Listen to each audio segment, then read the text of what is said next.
নমস্কার, আপনাদের সবাইকে স্বাগত ড্রিম ডেস্টিনি অনুষ্ঠানে। আজকে আমরা আলোচনা করব যে financial development and growth of people, যেটা আমরা দেখতে পাচ্ছি যে গত অন্তত পক্ষে বছর দেড়েক ধরে একটা ইকোনমিক্যাল কমপ্লিকেশনসের মধ্যে থেকে মানুষ যাচ্ছেন। তার কারণ ডেফিনেটলি করোনা পরিস্থিতি, তাতে একাধিক ফ্যাক্টরি বন্ধ রয়েছে, প্রোডাকশন কমেছে, দেশের ইকোনমিক্যাল কন্ডিশন খারাপ হয়েছে। আমি আপনাকে একটা স্ট্যাটিস্টিক্স একটু বলবার চেষ্টা করব এখান থেকে, যে as per economic survey of the 2020 and 2021, India's real GDP growth for the financial year 22 is projected at 11%. এটা হচ্ছে জিডিপির নর্মাল গ্রোথ প্রজেকশন রেট হচ্ছে 11%। জিডিপি গ্রোথ হওয়ার কথা ছিল প্রজেক্টেড রেট। সেখানে দ্য জানুয়ারি অফ দ্য 2021 জানুয়ারি মানে যেটা আমরা অলরেডি 5 মাস আগে কাটিয়ে এসেছি, সেখানে WEO updated the forecast 11.5% increases in the financial year 22 and a 6.8% raise in financial year of 2023. অর্থাৎ এটা এখনো পর্যন্ত খানিকটা হলেও স্লো ডাউনের মধ্যে থেকে যাচ্ছে। According to IMF, in the next 2 years of India is also expected to emerge as the fastest growing economy. আমরা বলেছিলাম আগে যে আজকের দিনটা খারাপ হতে পারে, আগামীকাল খারাপ হতে পারে, গতকাল আপনি খারাপ কাটিয়ে আসতে পারেন, কিন্তু আর day after tomorrow something exceptional is waiting for you, and that will be the better for you, that will be the best for you. তো ইকোনমিক্যাল গ্রোথ বাড়বে, আমি এর আগেও বলেছি, দেশের ইকোনমি বাড়বে, লোকের চাকরি বাকরির জায়গাটা তৈরি হবে, লোকের হাতে অর্থ বেশি আসবে। এবার এই যে ইকোনমিক যে একটা গ্রোথ আসবে, যে একটা ফাস্টেস্ট ইকোনমির মধ্যে ইন্ডিয়া যেতে চলেছে অ্যাজ আ ডেভেলপিং কান্ট্রি, এবং কিছু কিছু the steps of the globalization has already adopt and achieved by the Indian government, which give you the much more oxygen in the next financial year of Indian economy. যখন definitely এই growth ইকোনমিতে আসবে, how do you achieve the growth in your economy, in your part?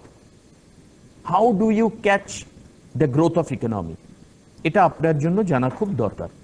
এমনিতেই আমরা একটা ফ্রাস্ট্রেশনের মধ্যে রয়েছে, আমাদের শত চেষ্টা করো আমরা আমাদের ইকোনমিক গ্রোথ করতে পারছি না, আমাদের আর্থিক ইকোনমিক স্টেবল কন্ডিশন আসছে না, আমাদের স্যালারির ক্ষেত্রে ডিডাকশন হচ্ছে, অনেক ক্ষেত্রে চাকরি চলে যাচ্ছে।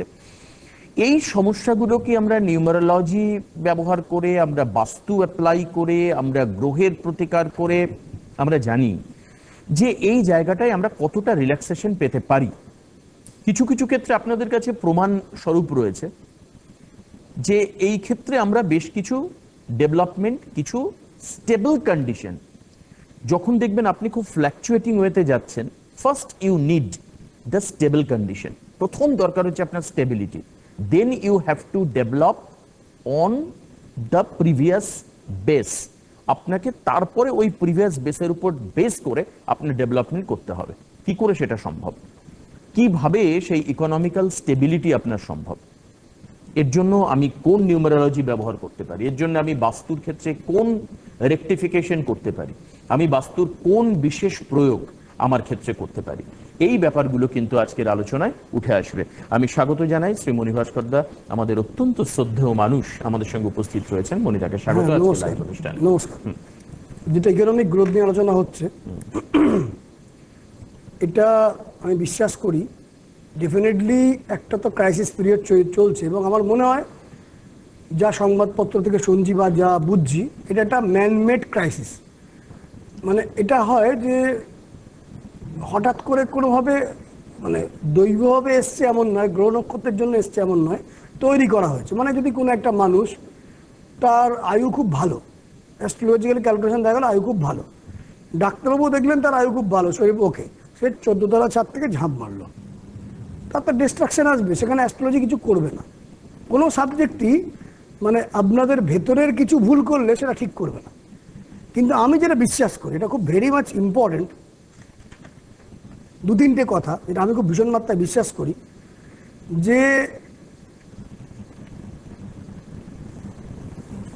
আপনি যদি নিজেকে মার্কেট প্লেসের জন্য ভ্যালুয়েবল করে তোলেন, লাস্ট 90 ডেজ যা করেছেন সেটাকে একদম চেঞ্জ করে নেক্সট 90 ডেজ, জাস্ট 90 দিন যদি একদম পুরো ঘুরে গিয়ে নিজের জন্য প্ল্যান করেন, নিজের জন্য হার্ডওয়ার্ক করেন, তাহলে এই প্রবলেমগুলো ততখানি আসে না।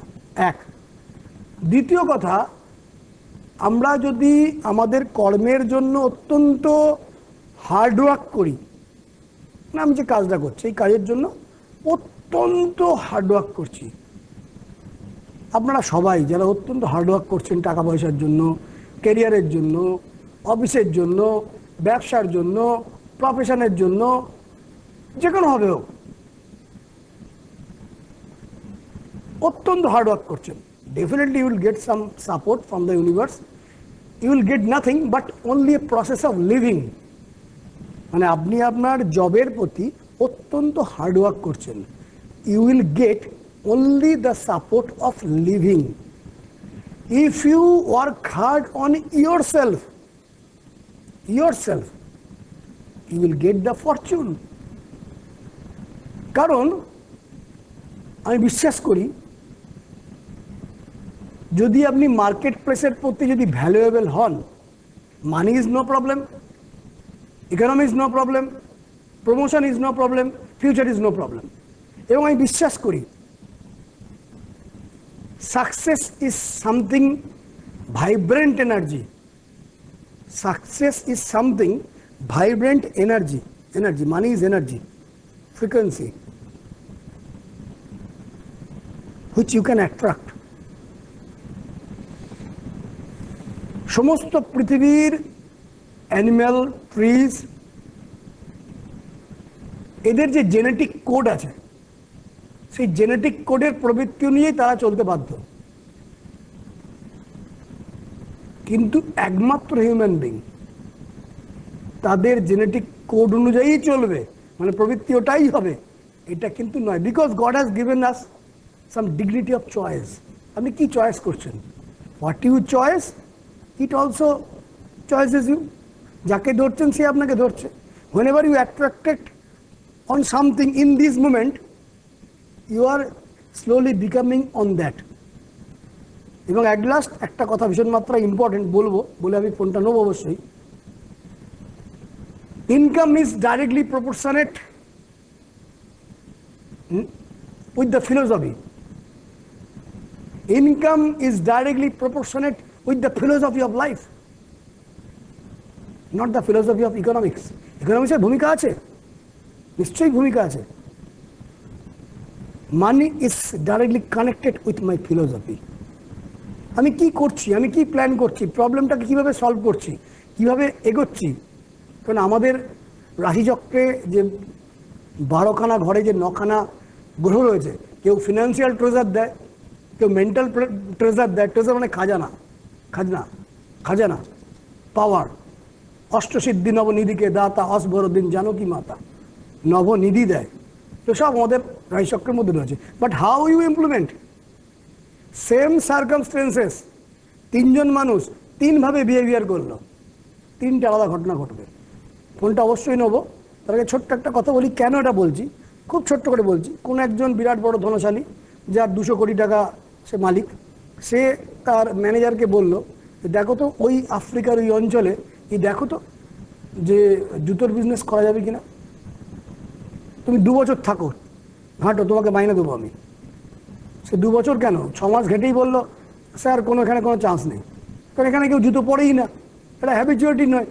আফ্রিকায় জঙ্গলে আপনি কোনো ইন্ডাস্ট্রি করে আপনি লস করবেন, ওখানে কেউ জুতো পরেই না। Circumstances one, impact is one. কেউ জুতো পরেই না, তাহলে কোত্থেকে মানিয়ে আসবে? ম্যানেজারকে বললেন, তুমি দেখো আফ্রিকার জঙ্গলে গিয়ে ওখানে যদি কিছু বিজনেস করা যায়। বললো না না, ওখানকার আদিবাসী লোকের জুতো পড়ে না, ফালতু নষ্ট করবে না টাকা। যখন তিনি ফিরে এলেন, তার ভাইকে তিনি লাগালেন কাজে। ভাই 6 মাস ধরে তাইকিয়াত করে ফিরেছে, বললো অপরচুনিটি ইজ হিউজ, কেউই জুতো পড়ে না, প্রত্যেককে জুতো পড়াবো।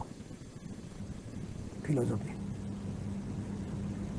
মানি is directly proportionate with the philosophy of income, not only the economy. হ্যাঁ, কিছুটা ইকোনমির ইম্প্যাক্ট তো আছেই। এবং আব্রাহাম লিঙ্কন একটা কথা বলে আমি শেষ করব, তারাই ভালো ইনকাম করতে পারবেন। আব্রাহাম লিঙ্কন একটা কথা বলেছিলেন যেটা আমাকে খুব দাগ কাটে,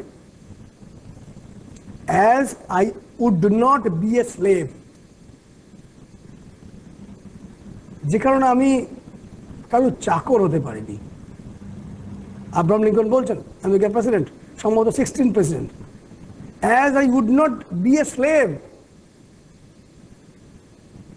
যেহেতু আমি স্লেভ হতে পারিনি, কারোর চাকর হতে পারিনি, so I would not be a master of one. আমি যদি কারোর চাকর না হতে পারি, নিজেকে নিজের ভেতরের নেগেটিভগুলোকে দমন না করতে পারি, আমি কারোর মাস্টারও হব না। ফলে you need the change of philosophy. যারা চেঞ্জ করতে পারছেন না, তার জন্যই অ্যাস্ট্রোলজি কি করে, ফেসবুকে দিয়েছিলাম, এই ব্রেনের মধ্যে উদ্দীপ্ত করে, হিট করে।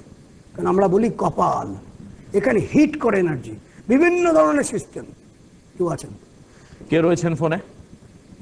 নমস্কার। নমস্কার, কে বলছেন? আমাদের দুজনকে নমস্কার, মহিবাবুকে প্রণাম। নমস্কার। আমি সাঁইতা থেকে বলছি। একটু ধীরে বলতে হবে দাদা। হ্যাঁ, আমি সাঁইতা থেকে বলছি। একটু ধীরে অ্যান্ড স্লো। হ্যাঁ, আমি আপনার ওই অ্যাস্ট্রাল কোর্সটা করেছি এবং আপনার ওই যে 4th লেভেল কোর্সটাও করেছি। কি কোর্স করেছেন? 4th লেভেল কোর্সটা করেছি। 4th level? হ্যাঁ, 4th লেভেলটা করেছি আর অ্যাস্ট্রাল সায়েন্স কোর্সটা করেছি। মানে যেটা সৌবাজের হয়েছিল একসাথে বসে? হ্যাঁ হ্যাঁ হ্যাঁ হ্যাঁ হ্যাঁ। ফিডব্যাক কি? ও হ্যাঁ স্যার, ওটাতে আমি খুব উপকার পাচ্ছি, আমি ওটা প্র্যাকটিস করে যাচ্ছি, ওটাতে উপকার পেয়েছি খুব। আমার একটা নতুন ইচ্ছা আছে। আর অ্যাস্ট্রাল কোর্সটা তো খুবই উপকার। আপনি যেগুলো যা বলেছেন যে এতে অডিওতে, সেগুলো সব আমি মেনে চলছি, মোটামুটি আমি খুবই উপকার পাচ্ছি। মানে খারাপ সময় মুখটাকে চুপ রাখছেন, ভালো সময় 100% দিচ্ছেন, জামা কাপড় নির্দিষ্ট নক্ষত্র টাইম মেনটেন করে কিনছেন, এখন সেই জামা কাপড়টা তাকে আপনাকে সাপোর্ট দিচ্ছে। হ্যাঁ, কালের একটা ভূমিকা বুঝতে পারছেন তো? কালের একটা ভূমিকা আছে। আমার ইচ্ছা আছে যদি সরকারিভাবে আমি ছেলে সম্পর্কে একটু জানি। নিশ্চয়ই জানবেন। আমি একটা কথা বলে দিই, আমার একটা ইচ্ছা আছে, আগামী 1-1.5 মাসে 2 মাসের মধ্যে ইচ্ছা আছে। জানি না কতখানি আপনারা সাথ দেবেন, কতখানি ঈশ্বর সাথ দেবেন। যদি সরকারি নিয়ম টিয়ম মেনে করতে পারি, সৌবাজারের যে জায়গাটা অনেকখানি বড় জায়গা আছে, 10 জনের একটা ক্লাস করব, যেটা আজকের ডেটে ভীষণ জরুরি। কি জরুরি? বসিয়ে ক্লাস করব, কোর্স ফি বেশি রাখবো না, সামনে বসিয়ে ক্লাস করব। এই ক্লাসের জন্য আগে থেকে কিছু মোবাইলে কিছু মেটেরিয়াল দেওয়া হবে এবং ফাইনালি একদিন আমি 2 ঘন্টার একটা সামনে বসিয়ে ক্লাস নেবো। 10 জন করে থাকবে, বেশি রাখতে পারবো না ডিউ টু কোভিডের একটা সিচুয়েশন থাকছে। যদি সরকারিভাবে যদি অনুমতি পাই, অনুমতি পেয়ে অবশ্যই, যেখানে যদি আপনার কোনো কারণে ফোকাস ল্যাক করে যায়, কনসেন্ট্রেশন ল্যাক করছে, সেটা স্টুডেন্টের হোক, অফিস মেম্বার হোক, বিজনেস মেম্বার হোক, যদি ফোকাস নষ্ট হয়ে যায় বা বাচ্চারা পড়াশোনা ফোকাস করতে পারছেন না, এখন অনলাইনে পড়াশোনা করে মাথাটা খারাপ হয়ে গেছে, ফ্যাটিক চলে আসছে, কনসেন্ট্রেশন আসছে না, সেটা কি করে কিছু ট্রিক্স আছে। আর যে যাই কাজ করুক না কেন, যাতে কিছুটা একটা বেনিফিট আসে এবং তার জন্য ডিপ্রেশনটা চলে যায়, এটা সামনে বসে ক্লাস করার ইচ্ছা রইল সরকারিভাবে অনুমতি পেলে। আপনার নামটা কি? আমার নাম হচ্ছে বাসুদেব মাল। আমার ছেলের সম্পর্কে জানতে চাইছি। বলুন, ছেলের নাম বলুন। স্বাধীন কুমার মাল। স্বাধীন কুমার মাল? হ্যাঁ। ডেট অফ বার্থ বলুন। 16, তারপর 16/8/1984, রাত্রি 12:30 শিউরি। আপনার বয়স কত? আমার বয়স হচ্ছে গিয়ে, আমি হাই স্কুলের টিচার ছিলাম, আমি রিটায়ার করেছি। আমি 62। আপনার কত বয়স? 62। 52? 62। ও, 62 বছর বয়স। হ্যাঁ। 62 বছর বয়সেও আমার কোর্সগুলো বুঝতে পেরেছেন তো, না বোঝেননি? হ্যাঁ স্যার, আমি ভালো করতে, আমি ফলো করছি, আমি ভালো করছি। ঠিক আছে। 16ই আগস্ট 1984 বললেন?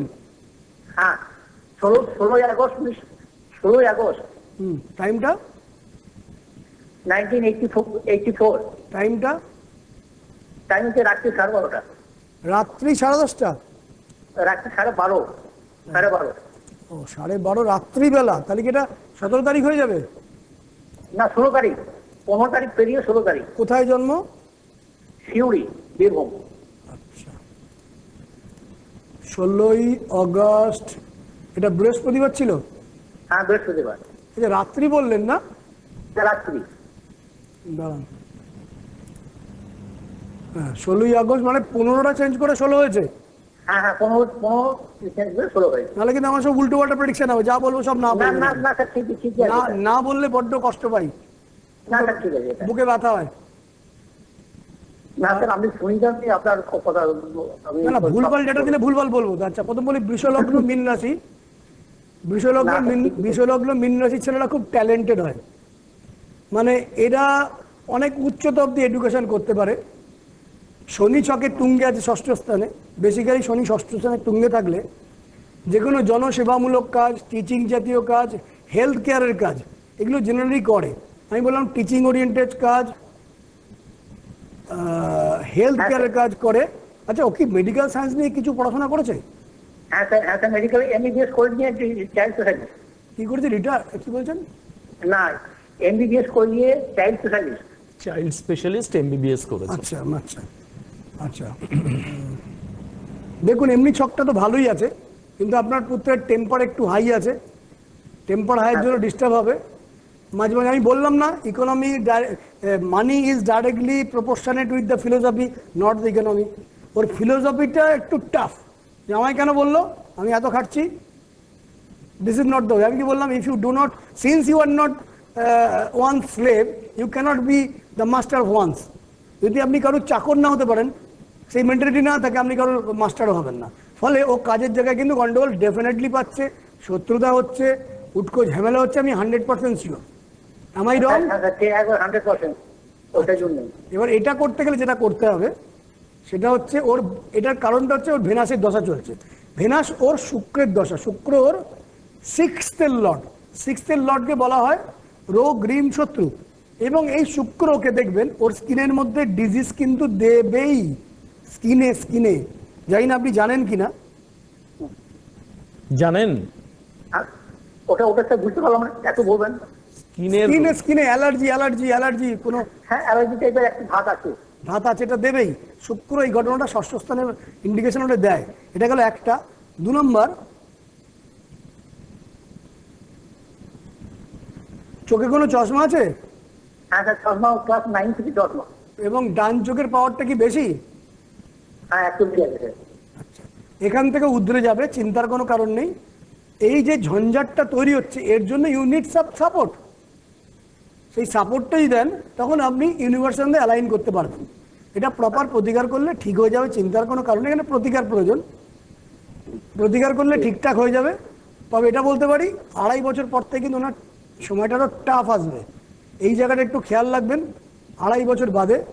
আর ওর কোমর, হাড়, এই জায়গায় কিন্তু কিছু ব্যথা বেদনা হওয়ার চান্স রয়েছে। এবং ওর প্রতি কিছু লোকের বদদুয়া বা বদনজর কিন্তু আছে। আমি জানি না আপনি মানবেন কিনা। না না স্যার, এটা ঠিক কথাই, ঠিক। এবং ওর মূত্রঘটিত জায়গা বা লোয়ার পোর্শনে কিছু রোগ ব্যাধি হওয়ার একটা হালকা চান্স, যদিও বাচ্চা ছেলে, হালকাটা চান্স হওয়ার চান্স আছে। আর কিছু কোশ্চেন থাকলে বলুন। স্যার, ইষ্ট দেবতাটা একটু বলবেন? হ্যাঁ, কি বলছেন? ইষ্ট দেবতা? এখানে ইষ্ট দেবতা আমি বলি না, ওটার জন্য অনলাইনে আপনাকে পেতে হবে। এখানে ইষ্ট দেবতা বলি না। এখানে আমি সাপোর্টিং গড বলতে পারি। আপনি সাপোর্টিং গড হচ্ছে গণেশ। আপনি অনলাইনে যোগাযোগ করুন, আপনার পুত্রের যে মেন্টাল সমস্যা তৈরি হচ্ছে কাজের জায়গায়, সেটা নিরাময় হয়ে যাবে। ছকটা এমনিতে কিন্তু খুব ভালো ছক। Next phone. বেশ, পরের ফোনে কে আছেন? হ্যালো। হ্যাঁ, নমস্কার স্যার। নমস্কার দিদি ভাই, আপনাকে কে বলছেন, কোথা থেকে বলছেন একটু জানান। আমি আসানসোল থেকে বলছি। নাম বলুন আপনার। আমি আমার হাজবেন্ডের সম্পর্কে জানতে চাই। হাজবেন্ডের নাম বলুন তাহলে। সুমন মন্ডল। কি মন্ডল? বুঝতে পারলাম না। সুমন মন্ডল। সুমন। আচ্ছা হ্যাঁ, সুমন। আচ্ছা, এই প্রসঙ্গে আমি বলে দিই, আচ্ছা। আজকে সন্ধ্যে 6:30, 6:35-এ আমি আবার লাইভে এখানে উপস্থিত থাকবো। যে লাইভটা হচ্ছিল না, রেকর্ডিং করছিলাম। এটা আমার ফিলিংস হয়েছে, কিছু মানুষের জ্যোতিষশাস্ত্র সম্বন্ধে কিছু কনফিউশনস অ্যারাইজ হয়েছে, সেই অ্যারাইজগুলোকে আমি ক্লিয়ার করব। কারণ ফেসবুকে আমার স্টাফ আমায় দেখালেন যে মঙ্গল গ্রহকে আপনি বলছেন একটা হট প্ল্যানেট, অ্যাস্ট্রোলজিতে হট প্ল্যানেট বলে। একটু দয়া করে শুনুন, আমি আপনারটা বলবো। মঙ্গল গ্রহকে হট প্ল্যানেট বলে, কিন্তু যদি অ্যাস্ট্রোনমি পড়া যায় মঙ্গলের টেম্পারেচার অনেক মাইনাস, সেখানে ঠান্ডা, তাহলে আপনারা কেন হট প্ল্যানেট বলছেন? 2, শুক্র গ্রহকে আমরা ঠান্ডা প্ল্যানেট বলছেন, শুক্রকে টেম্পারেচার তো হাই, কারণ ঠান্ডা প্ল্যানেট বলছেন। সূর্যের অনেক কাছে এসে এর উত্তর আছে, শিবপুরাণে রয়েছে। শিবপুরাণ কি বলছে উত্তর দেবো, এবং তার সঙ্গে সায়েন্সের মেলবন্ধন করব, করে বোঝাবো যে মঙ্গলকে হট প্ল্যানেট বলাটা ঠিকই আছে। সূর্য একটা নক্ষত্র, তাকেও আমরা গ্রহ বলি। কেন গ্রহ বলি? চন্দ্র তো উপগ্রহ, তাকেও আমরা কেন গ্রহ বলি? এই মিথগুলোকে আমি ভেঙে দেবো, যাতে আপনাদের মধ্যে এই চিন্তাটা আছে এর পেছনে বহু কিছু বিজ্ঞান লুকিয়ে আছে। সন্ধ্যে 6টা 35 অনুষ্ঠানে আপনারা ফোন করতে পারেন। স্যার আপনি বলছেন লাইভ করবেন, তো লাইভে যদি কারোর মনে হয় কোনো কোশ্চেন যদি আসে হ্যাঁ, সেটা লাইভে করতে করবেন, পারবেন? কিন্তু এরম ডেট অফ বার্থ নিয়ে নয়, অ্যাস্ট্রোলজি নিয়ে কোনো কোশ্চেন? অ্যাস্ট্রোলজি নিয়ে কোনো কোশ্চেন। আমার ছকে এই মঙ্গল ক্ষেত্রে এই জায়গায় আছে, সেটা কিভাবে ঠিক করতে হয় বা কিভাবে কি করব, এই নিয়ে, বা কোর্স রিলেটেড, আমি যে কোর্সগুলো করাই, যেটা দাদা বললেন কোর্স করে উপকার পেয়েছেন, সেই সম্বন্ধে। হ্যাঁ বলুন, বলুন, নাম, ডেট অফ বার্থ বলুন। ডেট অফ বার্থ 12 ফেব্রুয়ারি 1982। একটু আসতে বলুন। 12 ফেব্রুয়ারি 82, 82। ওরে বাপরে বাবা, এতগুলো 2। 12ই ফেব্রুয়ারি। 12ই ফেব্রুয়ারি 1982। হ্যাঁ, টাইম বলুন। রাত্রি 8টা 3। রাত্রি 8টা 3। হ্যাঁ, কোথায় জন্ম ভাই? আসানসোলে। আচ্ছা, এখন কি ওখানেই আছেন উনি? হ্যাঁ, আমরা এখন আসানসোলে থাকি। আচ্ছা, ওটা কি ফ্রাইডে ছিল? কি বুঝতে পারলাম না। শুক্রবার ছিল? হ্যাঁ, শুক্রবার ছিল। 12ই ফেব্রুয়ারি 1982 রাত্রি 8টা 3। হ্যাঁ, ওনার কন্যা রাশি, কন্যা লগ্ন দেখাচ্ছে।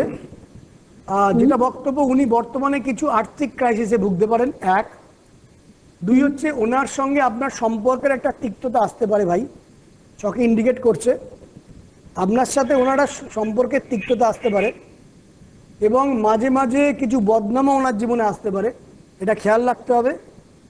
এবং কাজের মধ্যে যেটা দেখাচ্ছে, কিছু কমার্শিয়াল লাইনের কাজ, কারণ 3 তারিখে ডেটে জন্ম, 3টে জুপিটার, কমার্শিয়াল লাইনের কাজ, জুপিটার এখানে সাপোর্টও দিচ্ছে। আবার অন্যদিকে টেকনিক্যাল লাইনের কাজ, শনিও এখানে সাপোর্ট দিচ্ছে। টেকনিক্যাল এবং কমার্শিয়াল লাইনের কম্বিনেশনে একটা ফল দেখাচ্ছে। আর আপনাদের সন্তান সুখে কিছু বাধা আসতে পারে, সেই ব্যাপারটা খেয়াল রাখবেন। আর মুখমণ্ডলে চোট আঘাত লাগতে পারে। একাধিক কর্ম পরিবর্তনের যোগ রয়েছে, এই চাকরিটা ওই চাকরিটা, না ব্যবসা করি। উনি কনফিউজড আছেন। 2 থেকে 2.5 বছর ওনার পক্ষে খুব একটা শুভ নয়। শারীরিক দিক থেকে ওনার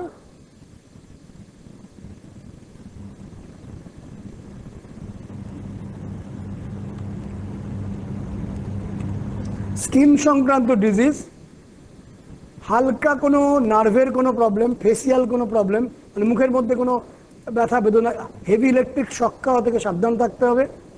এবং 2 বছর পর থেকে আস্তে আস্তে ডেভেলপমেন্ট হবে। এবার আপনার বক্তব্য খুব সংক্ষেপে বলুন। আমি জানতে চাইছি যে কাজটা করছে এখন, কাজটা কি পার্মানেন্ট হবে বা মাইনেটা বাড়বে? কি কাজ করছে ও? এখন পলিটেকনিকে কাজ করছে, লাইব্রেরি পোস্টে আছে, মানে অ্যাসিস্ট্যান্ট লাইব্রেরিয়ান পোস্টে আছে, অ্যাসিস্ট্যান্ট? কিন্তু কাজটা পার্মানেন্ট নয়। অ্যাসিস্ট্যান্ট লাইব্রেরি পোস্টে আছে? হ্যাঁ, গ্রুপ বি। কোনো টেকনিক্যাল কিছু করছেন না? কম্পিউটার নিয়ে কিছু করছেন না? না, হতেই পারে না। গ্রুপ উনি কম্পিউটার নিয়ে মানে কিছু করছেন? পলিটেকনিকে আছে। পলিটেকনিক? হ্যাঁ, পলিটেকনিকে আছে? মানে টেকনিক্যাল লাইনে আছে, যেটা বলছেন আপনি। হতেই পারে না, ও ইঞ্জিনিয়ারিং কানেক্টেড থাকবেই, শনি মঙ্গল লগ্নে আছে। কোনো ইঞ্জিনিয়ারিং কিছু করছে না, কম্পিউটার কিছু করছে না, কম্পিউটার কিছু কাজ করছে না। না তো স্যার, উনি কি করছেন ওখানে? তো আমি শুধু একটা জিনিস জানতে যে মাইনেটা কি বাড়বে? আরে আপনাকে বলা হচ্ছে কি করছে, আপনি সেখানে না গিয়ে মাইনেটা কি বাড়বে, মাইনেটা কি বাড়বে এই প্রশ্ন করছেন। উনি কি কম্পিউটারে কিছু কাজ করছেন না? পেরেছে উনি কি কম্পিউটারে কোনো কাজ করছেন না? আমাকে জানান। যেখানে না, বসে, কিছু তো করেন। তাহলে বলছেন না। আর লাইব্রেরিতে উনি কি কোনো কমার্শিয়াল ডিপার্টমেন্টের সঙ্গে যুক্ত আছেন? টাকা পয়সা নেওয়া দেওয়ার সঙ্গে যুক্ত আছেন? হ্যালো, হ্যাঁ, আমি আছি স্যার। হ্যাঁ, ও নেই, উনি আর নেই। আমি একটু বলে রাখি আপনাদের, লাইব্রেরি উনি অনেক সময় যুক্ত আছেন, এই বাড়ি যাবে না, লগ্নে শনি মঙ্গল হতেই পারে না। আমি একটু বলে দিই, কৃষ্ণনগরে 19শে জুলাই, বহরমপুরে 20 জুলাইতে চেম্বার রয়েছে, বর্ধমানে 28শে জুনে চেম্বার রয়েছে। আজকে এই পর্যন্তই, সবাই ভালো থাকবেন। আজকে সন্ধ্যা 6টা 35 মিনিটে লাইভ অনুষ্ঠানের দিকে নজর রাখবেন। নমস্কার স্যারকে, নমস্কার আপনাদের।